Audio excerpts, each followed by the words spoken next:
mean, like, that's fine. I just, any way, right? You just need that. I just need 2, 3, 4. I am open and I am willing, for to be hopeless would seem so strange. It dishonors those that go before us, so lift me up to the light of change. There is hurting in my family, there is sorrow in my town, there is panic in the nation, there is wailing the whole world round. I am open and I am willing, for to be hopeless would seem so strange. It dishonors those that go before us, so lift me up to the light of change. May the children see more clearly, may the elders be more wise, may the winds of change caress us, even though it burns our eyes. I am open and I am willing, for to be hopeless would seem so strange. It dishonors those that go before us, so lift me up to the light of change. Give me a mighty oath to hold my confusion. Give me a desert to hold my tears. Give me a sunset to hold my wonder. Give me an ocean to hold my tears. I am open and I am willing, for to be hopeless would seem so strange. It dishonors those that go before us, so lift me up to the light of change. I am open and I am willing, for to be hopeless would seem so strange. It dishonors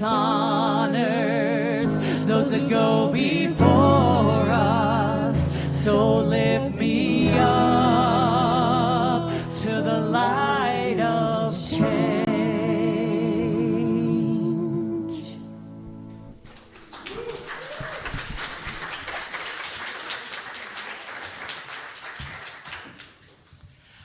Good morning. Welcome to the Unitarian Universalist Fellowship of Fayetteville. My name is Renee Jansky, and I'm very lucky to be your minister and music director. Unitarian Universalism is a tradition open to all people, whether you are religious or you are not religious. We UUs have 7 core values at the heart of our beliefs: justice, equity, transformation, pluralism, interdependence, generosity, and love. And that's the most important part, and it is at the center of everything we UUs do. We respect our connections to each other, to all of life, and to the precious universe of which we are a part. We welcome you, whoever you are at this moment, and wherever you are on your spiritual journey. You're so welcome here. For those of you joining us online, welcome. We love our Facebook congregants, and we're happy that you're here today too. Visitors, we are happy to see you. I feel certain that a greeter welcomed you out in the lobby in the narthex area, but if not, please fill out one of these white cards in the seat back in front of you, and we encourage you to hang out after the service. This white card will get you our email. We will never sell your email address or anything weird. This is our wonderful admin, Fawn, lovingly curates an email on Thursdays and sends that out so that you can know what's happening. Members, I would ask that you would greet our newcomers and make them feel welcome as we grow our circle wider. If you're new, and if you're not new, please check out our website at UUFayetteville.org for more information about us. Later in our service, we will have a time where you're invited to come forward and drop a stone into our bowl of water. If you have a joy or concern or a milestone that you would like to share, we invite you to fill out one of the yellow cards you will find also in the seat back in front of you. There's a place on there to indicate, this is important, whether you want your joy or concern shared aloud or to be kept confidential and shared only with myself and leadership. If you fill out a yellow card, you can bring that forward during joys, concerns, and milestones. If you're online, I'm going to have to cough. Sorry, I'm not sick. If you're online, you may write them in the comments just before joys and concerns, but please note that those comments will be public, like no matter what. There's nothing we can do about that. If you have a need for hearing assistance, our awesome AV tech David can help you with that. And children are always welcome in our service, but there is a staff nursery downstairs if you prefer. So please remember to silence your cell phones. Take that seriously because sometimes it doesn't happen, and we get cell phones ringing in the not same tune as the key of the hymn that we're playing it in. Okay, so welcome to our service today.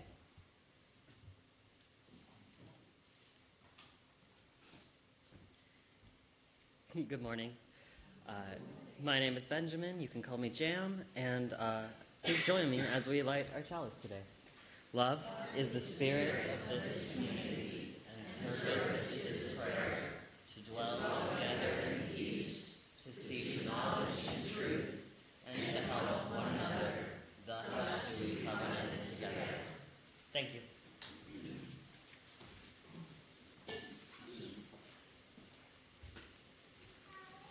I'm also going to say good morning, and I think maybe this is the last one of the service. Good morning. Good morning. My name is Katy Wagner, and today I'm going to be talking about trans rights in the United States.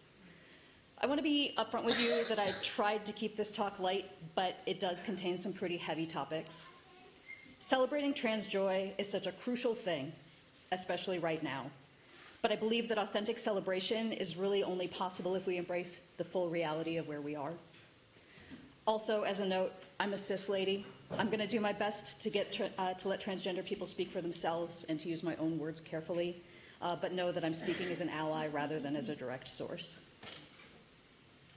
With that being said, I'd love to open this morning with a poem by a trans man from South Africa named Lee Makobe.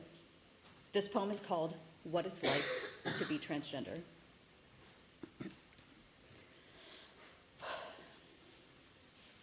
The first time I uttered a prayer was in a glass-stained cathedral. I was kneeling long after the congregation was on its feet, dipped both hands into holy water, traced the Trinity across my chest, my tiny body drooping like a question mark all over the wooden pew. I asked Jesus to fix me. And when he did not answer, I befriended silence in the hopes that my sin would burn and salve my mouth would dissolve like sugar on tongue. But shame lingered as an aftertaste. And in an attempt to reintroduce me to sanctity, my mother told me of the miracle that I was and said I could be anything that I want. I decided to be a boy. It was cute. I had snap-back, toothless grin, used skinned knees as street cred, played hide-and-seek with what was left of my goal. I was it. The winner to a game the other kids couldn't play. I was the mystery of an anatomy, a question asked but not answered, tightroping between awkward boy and apologetic girl. And when I turned 12, the boy phase wasn't deemed cute anymore. It was met with nostalgic aunts who missed seeing my knees in the shadow of skirts, who reminded me that my kind of attitude would never bring a husband home, that I exist for heterosexual marriage and childbearing. And I swallowed their insults along with their slurs. Naturally, I did not come out of the closet. The kids at my school opened it without my permission, called me by a name I did not recognize, said lesbian. But I was more boy than girl, more Ken than Barbie. It had nothing to do with hating my body. I just love it enough to let it go. I treat it like a house, and when your house is falling apart, you do not evacuate. You make it comfortable enough to house all of your insides. You make it pretty enough to invite guests over. You make the floorboards strong enough to stand on. My mother fears I have named myself after fading things as she counts the echoes left behind by Maya Hall, Leela Alcorn, Blake Brockington. She fears that I'll die without a whisper, that I'll turn into what a shame conversations at the bus stop. She claims I have turned myself into a mausoleum, that I am a walking casket. News headlines have turned my identity into a spectacle. Bruce Jenner on everyone's lips while the brutality of living in this body becomes an asterisk at the bottom of equality pages. No one ever thinks of us as human because we are more ghost than flesh, because people fear that my gender expression is a trick, that it exists to be perverse, that it ensnares them without their consent, that my body is a feast for their eyes and hands, and once they have fed off my queer, they will regurgitate all of the parts they did not like. They will put me back in the closet, hang me with all the other skeletons. I will be the best attraction. Can you see how easy it is to talk people into coffins, to misspell their names on gravestones, and people still wonder why there are boys rotting? They go away in high school hallways. They are afraid of becoming another hashtag in a second. Afraid of classroom discussions becoming like Judgment Day. And now, oncoming traffic is embracing more transgender children than parents. I wonder how long it will be before the trans suicide notes start to feel redundant, before we realize that our bodies become lessons about sin way before we learn how to love them. Like God didn't save all this breath and mercy, like my blood is not that wine that washed over Jesus' feet. My prayers are now getting stuck in my throat. Maybe I'm finally fixed. Maybe I just don't care. Maybe God finally listened to my prayers.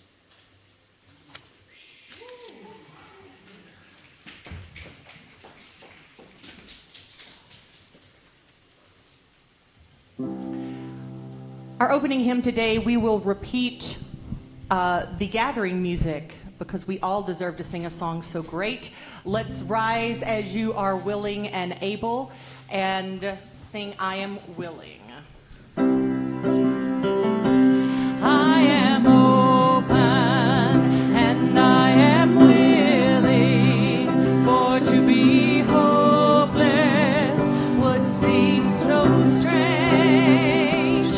It dishonors those that go before us, so lift me up to the light of change.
which caress us, even though it burns our eyes. I am open and I am willing, for to be hopeless would seem so strange. It dishonors those that go before us. So lift me up to the light of change. Give me a mighty oak to hold my confusion. Give me a desert to hold my fears. Give me a sunset to hold my wonder. Give me an ocean to hold my tears. I am open and I am willing, for to be hopeless would seem so strange. It dishonors those that go before us. So lift me up to the light of change. I am open and I am willing, for to be hopeless would seem so strange. It dishonors those that go before us. So lift me up to the light of change. Beautiful. You may be seated.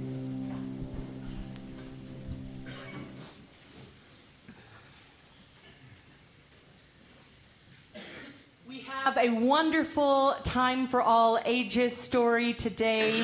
This is from the AL curriculum for K1. It's called, okay, I'll tell you what I struggled with this week. I mean, all kinds of things. But do we say neither? Do we say neither? So I picked neither. Okay. This story is called Neither, and it's by Airlie Anderson.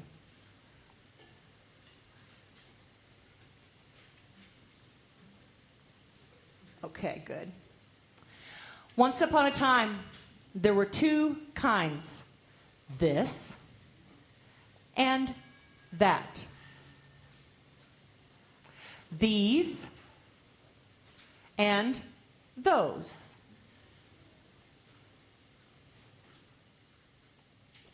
One or the other. Until honk. What kind are you? I'm both. You can't be both. You must be neither. I'm neither. Neither tried to play a this game. You can't play with us. You're not rabbity enough. Neither tried to play a that game. You can't play with us. You're not birdie enough. Why don't you find somewhere else? You're not one of us.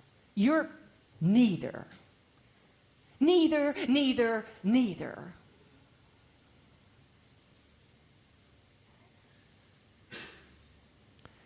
Where did you come from? Honk. I'm from the land of this and that, but I'm neither. So I'm looking for somewhere else to fit in. This isn't somewhere else, but you will fit in here. Where is here? So many different kinds. The land of all. Come play with us. But I'm different from everyone here. I'm neither red, nor orange, nor yellow, nor blue. Exactly.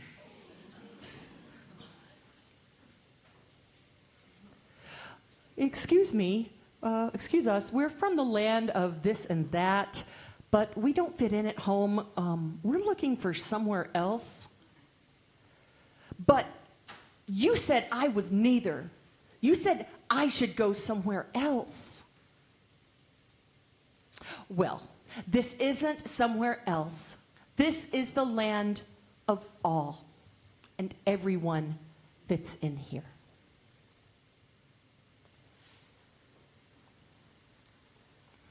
Once upon a time,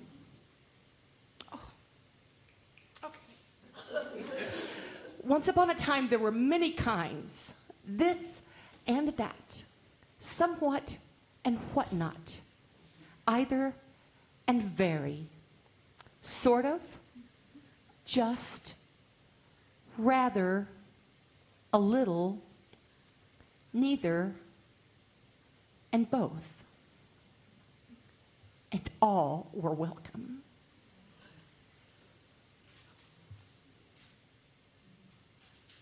It's great, right? It's so good. So good. I practiced at home trying not to cry through that book, and I failed.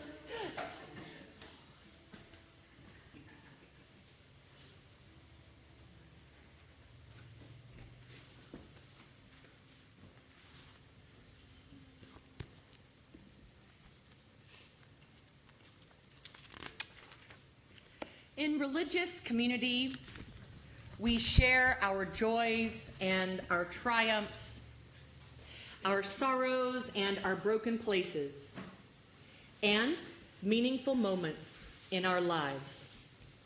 Because love is what connects us, and love is made up of many different feelings and events. Today, we join with other Unitarian Universalists across the planet in our ritual of joys and concerns. In this circle of care, we make space for the complexity of life, the myriad experiences that bless and break our hearts. The truth of human experience dictates that on any given day, each one of us comes to the table with hearts in different places. We love through interaction. And it's in our interactions that we come to know the world and our place in it. We love through connection. It's our connection to each other that turns this community into what it is today. Our interactions, our connections, and our gathering is important. When we gather, and when love is at the center of that gathering, and when the outcome of our gathering is meaningful, this is what resistance looks like. Fear and hate can't thrive where love and joy are the norms. Fear and hate won't be planted, and it won't grow. Hallelujah. We Unitarian Universalists believe that it is in the gathering and in the brave task of sharing ourselves that creates and grows trust with each other. That this is how we come not only to marvel at, but to engage in the depth and movement of the spirit of life, of the human experience, and of that giant interconnection of which we, each of us, are only a tiny little part. And so, we must create the space. And here we are doing that. If you filled out a yellow joys and concerns card, you may bring it up and give it to me and drop a stone in the bowl of water by Oliver. And friends, if you don't want to turn in a joys or concerns card, you can literally just come and drop a stone in the water, just like other UUs are doing right now across the planet. You may come forward up these center aisles and go back around the outside aisles. Suji, will you offer us some music?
David, are there any joys and concerns from our Facebook congregants?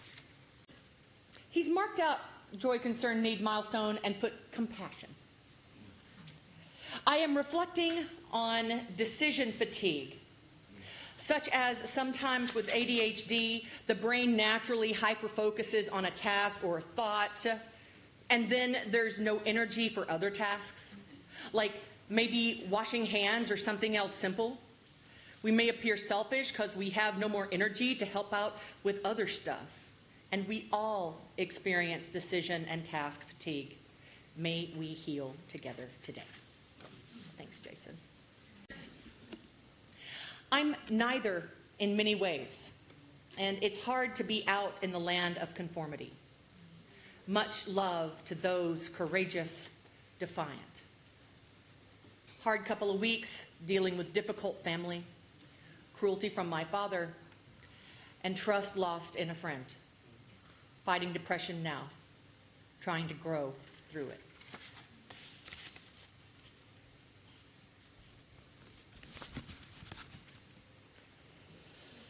Oliver, let's drop some stones for the joys and concerns that couldn't be shared, because we all hold stuff in our hearts that can't always be shared. And let's go ahead and drop some more for the joys and concerns we might encounter until we're together again here in this space.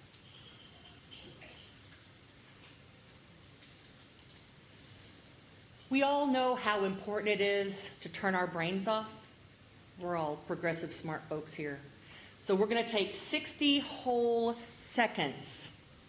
We're going to hold this ritual and what's been shared in our hearts, and let's quiet our minds so that our spirits may speak. 60 seconds.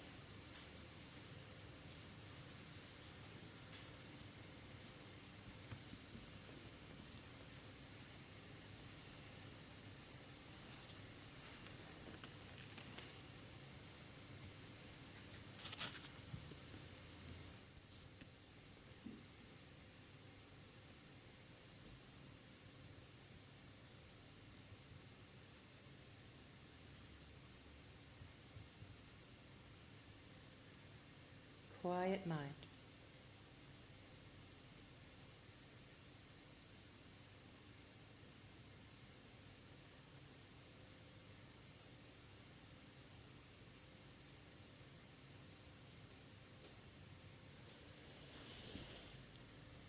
Okay, thank you.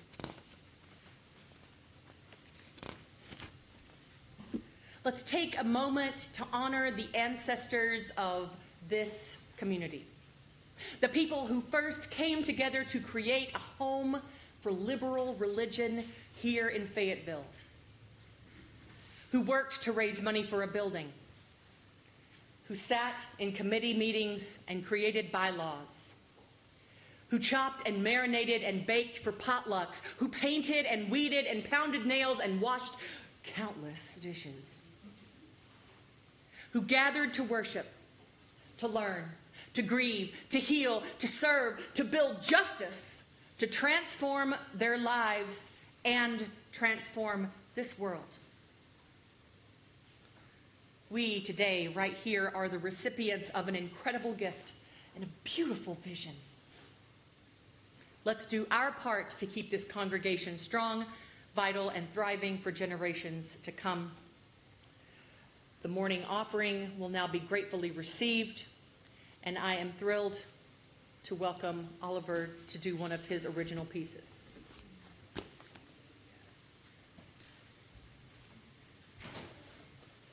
Finished this song this week to make sure it was ready for y'all.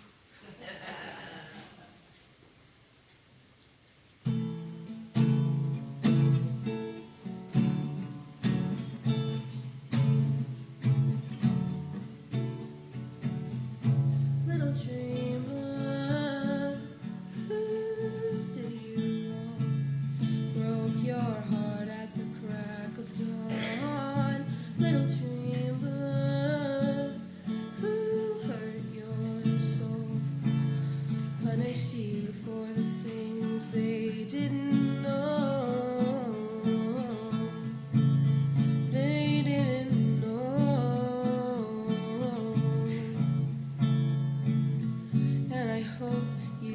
understand that it takes a child a little while to learn to walk without stumbling.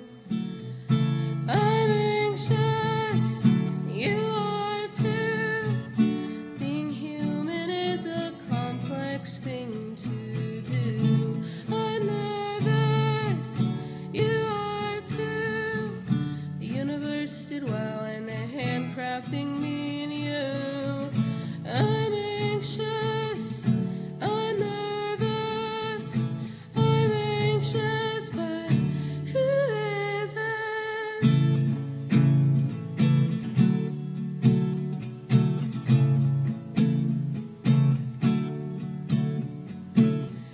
You know what you deserve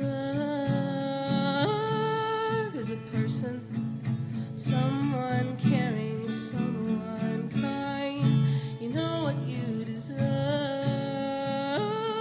is a village, a community, a system to lift you up, to lift you up. And I hope you understand that it's a certain kind of courage to live like a joyful person. I'm anxious, you are too. Being human is a complex thing to do. I'm nervous, you are too. The universe did well in handcrafting me and you. I'm anxious, I'm nervous, I'm anxious, but who isn't scared and worried for their lives in this day and age? Who isn't anxious and nervous for the lives of the children like me? But you need to know that I love you, I love you, I love you, I love you, I love you, I love you, I love you, and I'll say it as many times as you need. I'm anxious, you are too. Being human is a complex thing to do. I'm nervous, you are too. The universe did well in handcrafting me and you. I'm anxious, I'm nervous, I'm anxious, but resisting. I'm anxious, I'm nervous, I'm anxious, but who isn't?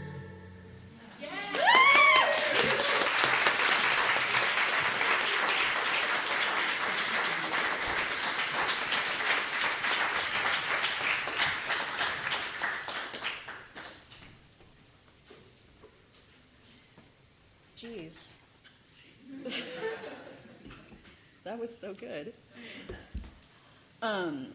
So I have a little bit of a story about how I ended up here today delivering this specific message. And that story is that initially I contacted Renee to do this talk about offering OWL classes in Fayetteville. And clearly that is not what this is. For folks who don't know, OWL stands for Our Whole Lives and is a comprehensive sexuality education curriculum that's put together by the folks in charge of the Unitarian Universalist Church. We haven't had it in Fayetteville now for several years due to some COVID disruptions, but I'm working with a group called Fayetteville OWL to start offering it again in the fall, which is really great and exciting. But around the time that I reached out, the Kansas State Senate passed a resolution that invalidated all state IDs with a gender marker that did not that did not match the holder's assigned sex at birth. This meant that every trans person in the state who had legally updated their IDs to reflect their correct gender no longer had a valid driver's license.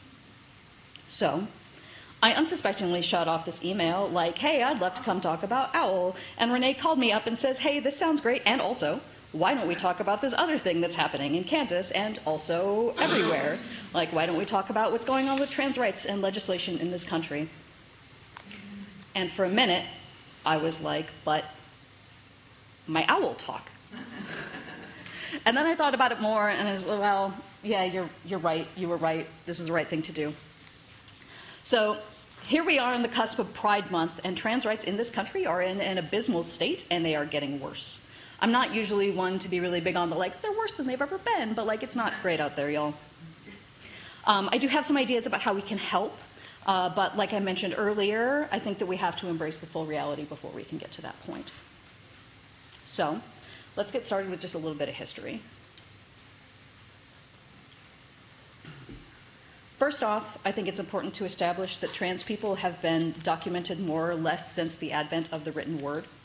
The exact definition of what transgender is, or what words are used to describe it, have changed immensely over the years and even in very recent history, but it is clear that gender has been flexible for roughly as long as the concept has existed. In the US specifically, the transgender rights movement can be documented back to the late 19th century, which is when you started to see societies for like gender nonconforming people start to pop up in parts of the country. But this really started to pick up steam in the 1950s. Gay and trans identities were fairly entwined coming out of World War II, and as things started to get back to normal after that conflict, folks started to form some communities in bigger cities. So as a result, you started to see clubs and events catering to gay and trans patrons pop up. It is important to note that at this point it was still very explicitly illegal to engage in homosexuality or what was classified as cross-dressing. Some of this language is just a little bit dated, but you get the picture. These kinds of gatherings were targets for police harassment on a very regular basis. And by the time you get to the end of the 50s, you start to see things getting heated with a little bit more coordinated resistance for folks pushing back on this kind of police intervention. And these events became more frequent and more dramatic, I guess, throughout the 60s. And this is where we come to the first Pride was a riot thing. So, scene. The Stonewall Inn on Christopher Street in Greenwich Village in New York City. It's June of 1969. This was a bar that was 1, owned by the mafia, 2, pretty well known to be a gay bar, and 3, very routinely raided by police. Per the Wikipedia article on the Stonewall riots, bar management usually knew about raids beforehand due to police tip-offs. During a typical raid, the lights were turned on and customers were lined up and their identification cards were checked. Those without identification or dressed in full drag, so like the gender non-conforming folks in the crowd, were arrested. Others were allowed to leave. This raid on June 28th of 1969 did not go this way. The bar had not been tipped off as per usual, so things were a little bit more chaotic anyway. But for whatever reason, many of the 200 patrons present in the bar just refused to participate. They wouldn't line up. They wouldn't produce their IDs. They were sick of it. They're like, we're done doing this. So police then made the decision that they're going to try to arrest everybody, which didn't go as well as they wanted it to and started to attract outside attention. And so we get to this point where there's like 500 or 600 people gathered in the street outside the bar, and the police have like barricaded themselves inside, and it turned into like a full-blown riot with violence that lasted for 2 entire days and tensions that then lasted well into the next week. Let's see. Oh no. In the end, more than a dozen people were arrested, and several people did end up being injured. This particular momentum spawned hundreds of gay rights activist groups across the country. It wasn't the first, it wasn't the last, it wasn't the biggest, but for whatever reason, this particular event was what kind of captured the energy for the movement. 1 year later, on the anniversary of the start of the riot, there was a rally in Greenwich Village known as the Christopher Street Liberation Day, accompanied by 2 marches in Los Angeles and Chicago, the very first gay pride parade. The first pride was indeed a riot. So, in full honesty, I was talking to my spouse about this last night, just like really struggling with getting this to come together. This transition was really hard to make. The world has been very ugly to transgender folks, and the trans rights movement has been extremely hard won. Coming off of the Stonewall riots, trans rights organizers like Sylvia Rivera and Marsha P. Johnson, who were at Stonewall, who were regulars, who were very well known in the community, immediately faced discrimination and exclusion from within the gay community, with trans women and cis lesbians routinely finding themselves in direct conflict. The trans activists were eventually driven out of the movement altogether at this point. In some ways, we have learned how to do better in modern movements, but in many ways, we also have not. So I didn't want to just gloss over this conflict. I think that that's kind of how we get into the sorts of positions that we're in, but I also do want to kind of keep the timeline moving.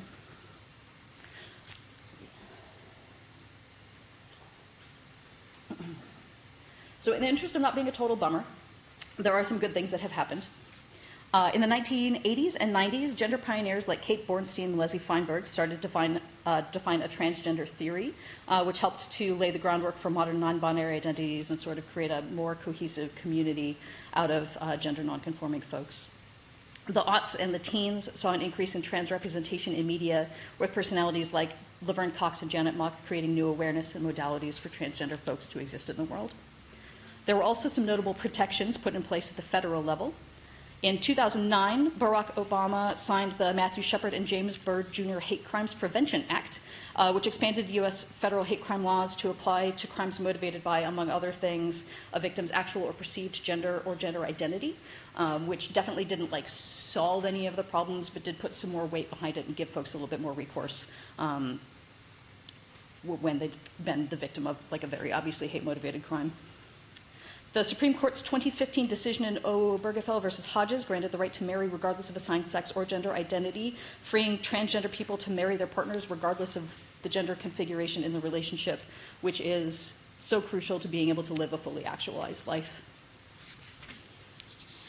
In 2020, the Supreme Court ruled that Title VII of the Civil Rights Act prohibits employers from discriminating based on sexual orientation or gender identity, generally barring discrimination against gender people not only in their jobs, but also education, healthcare, and housing. It's sort of an exercise left to the reader to determine how well that's working, but it's there. There was a brief shining moment in time where from 2021 to 2025, non-binary folks are able to apply for a U.S. passport with an X gender marker indicating that they are neither male nor female. This has since been rolled back, but passports issued during that window will remain valid until they expire. There are some individual states that offer greater protections to transgender people, but it varies pretty widely, and I think, as we're all aware, Arkansas is really not among them. So, the national conversation on trans rights has shifted significantly since 2020, with anti-trans legislation really dominating political discourse. There's a website, translegislation.com, that tracks progress of all of these bills if you feel like you want something to write angry letters to your representatives about. For example, in 2025 alone, 1,022 bills targeting trans rights were proposed across the country, with 126 eventually passing and being encoded into law. So far, in 2026, we have seen 778 such bills proposed, with 50 passed so far. Most of these concern healthcare, such as limiting gender-affirming care for minors, or educational contexts, such as prohibiting teachers from discussing gender identity in public schools. These also, however, include things like restricting access to updated birth certificates or driver's license, or things as important as which prison a person gets assigned to. It's ridiculous. And it's especially ridiculous if you consider that transgender people make up less than 1% of the US population.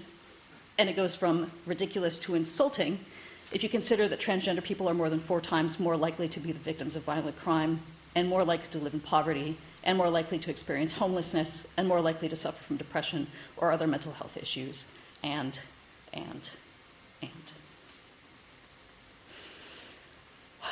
So, what can we do? The data shows that when transgender people feel safe and supported and have access to the health care they need, the gaps in mental health go away. The outcomes get better. They live better lives. They're happier. They're more able to do the things that they want to do and to be as vibrant and whole as they deserve to be. That safety and support looks like good community. In Northwest Arkansas, we have a few resources for this. There's NWA Trans Night, which is a once-monthly meetup by and for trans folks. There's the Equality Crew that hosts a Rainbow Families kind of event that's great for bringing your whole family together for that. Intransitive is a transgender advocacy group operating out of Little Rock. They have a fantastic list of resources that's available to anybody. I also really firmly believe that it looks like education. It looks like arming kids with the knowledge that they matter, and that they're a crucial part of creating a world where trans people can thrive. Trans kids who receive the message that they are okay grow up to be equipped to make better choices and have better lives. Cis kids who receive education about gender identities are more tolerant and accepting of their trans and gender non-conforming peers. The state of Arkansas has made it all but impossible for public school teachers to provide this kind of information to their students.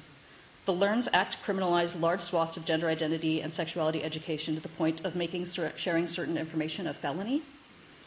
In addition, trans students in public schools are required to use the bathroom that matches their assigned gender at birth, and teachers and school staff are disallowed from using a student's preferred name and pronouns, except in certain situations. These kids need us. I mentioned earlier that we're offering OWL this fall. This program is available to anyone in the community, and it includes comprehensive overviews of gender identity, sexuality, health, making the decisions that are right for you, understanding where other people are coming from, and being able to talk through the kinds of conversations that you need to talk through to keep these kids safe. We'd love to get a chance to get these kids the kind of life-saving information and affirmation that they need. If you have kids going into 7th through 9th grades, that's ages 13 through 15 for the homeschool cohort, or 5th through 6th grade, which is ages 10 through 12-ish, please reach out. If you have friends or neighbors with kids in these age ranges, please reach out. We're hosting a parent information session on June 14th and another in July. Please come talk to us to see if this program is a good fit for you and your family. You can talk to me directly after the service, or you can visit FayettevilleOwl.org for more information. And we would love your help to get the word out and get this program available to as many kids as we possibly can.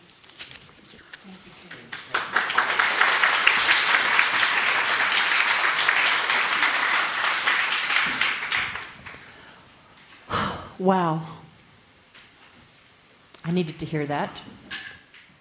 I'm grateful to serve a community of people that have talks like this. Our new hymnal is a virtual hymnal, and the cool thing about a virtual hymnal is that new songs drop every month. Last month, 5 new songs dropped. This one is called Infinitely Whole. It is by a trans woman named Alex Pham, and it's great. It's in 2 sections. So first, I just want to teach you the 2 sections. This is part A. I'm just teaching it right now. 1, 2. We were all born infinitely whole. We were all born infinitely whole. It keeps going like that. We were all born infinitely whole. We were all born infinitely whole. Sing it with me. We were all born infinitely whole. We were all born infinitely whole. Okay, good. You think you got it? Got that part? Okay.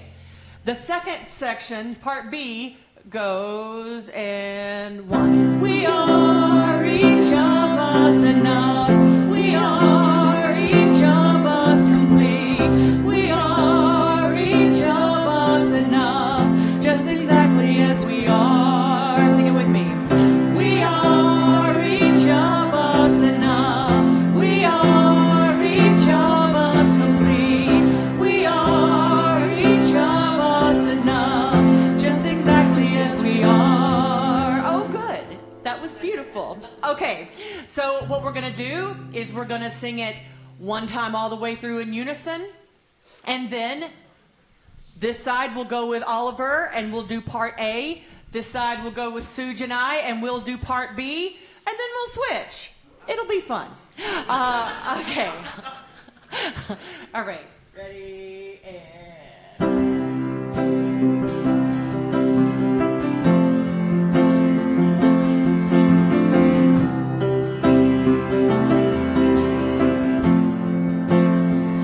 We were all born infinitely whole. We were all born infinitely whole.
on part B.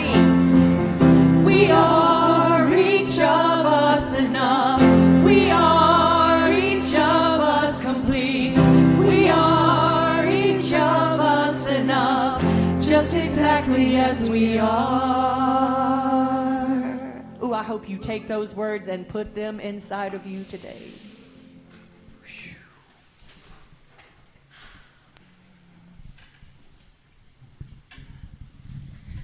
Please join me as we extinguish this chalice.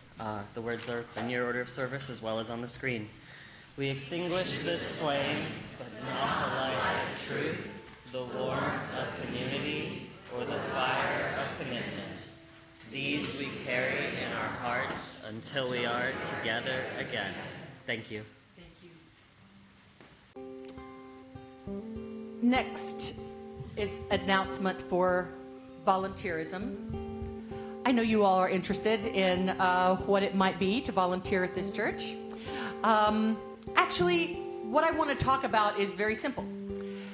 Greeting for greeters, you just do it once a month.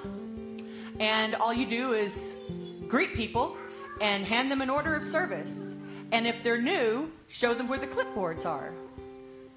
Because visitors are important. Really important.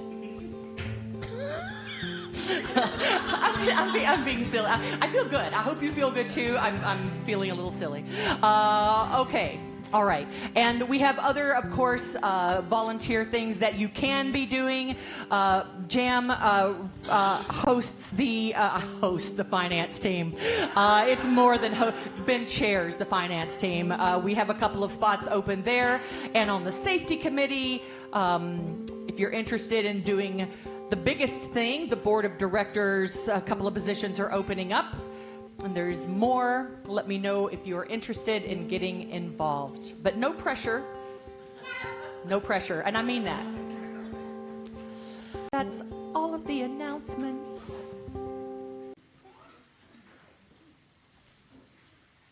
I'm not going to sing to you. I'm sorry.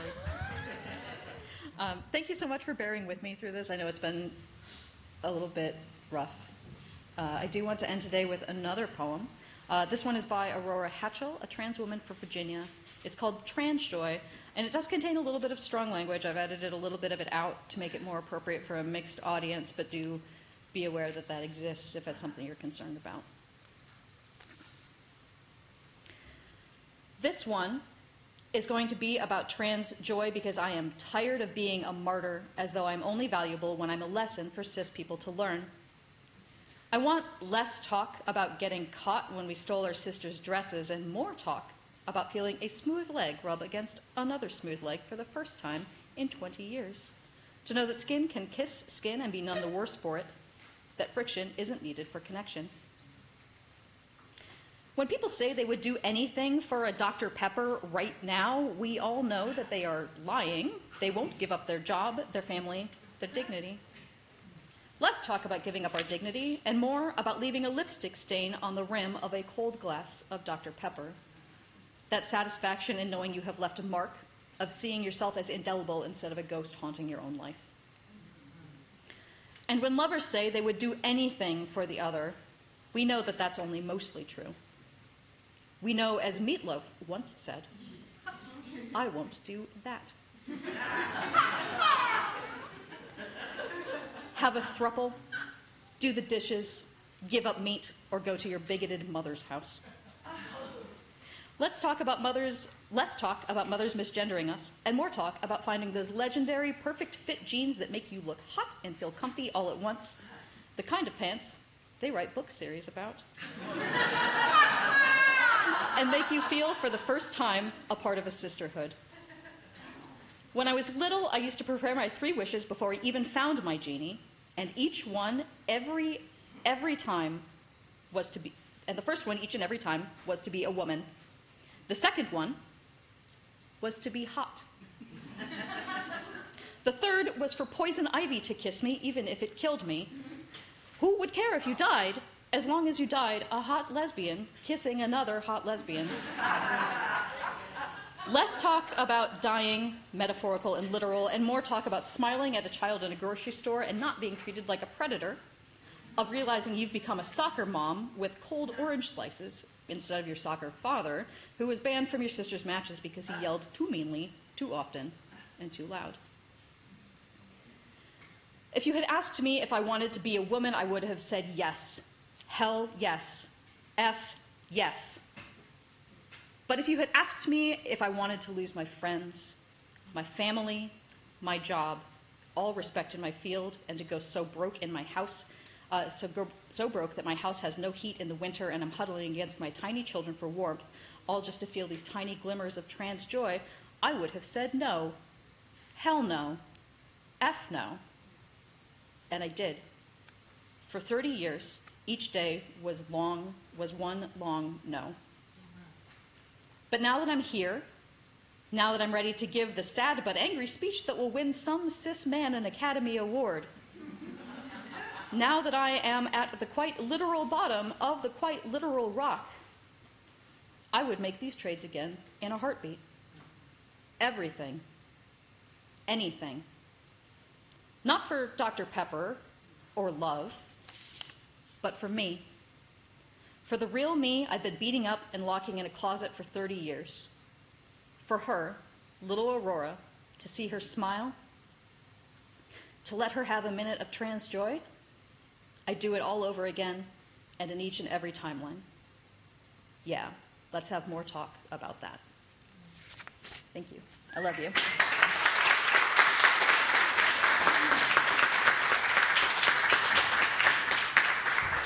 See you next week.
Exactly as we are.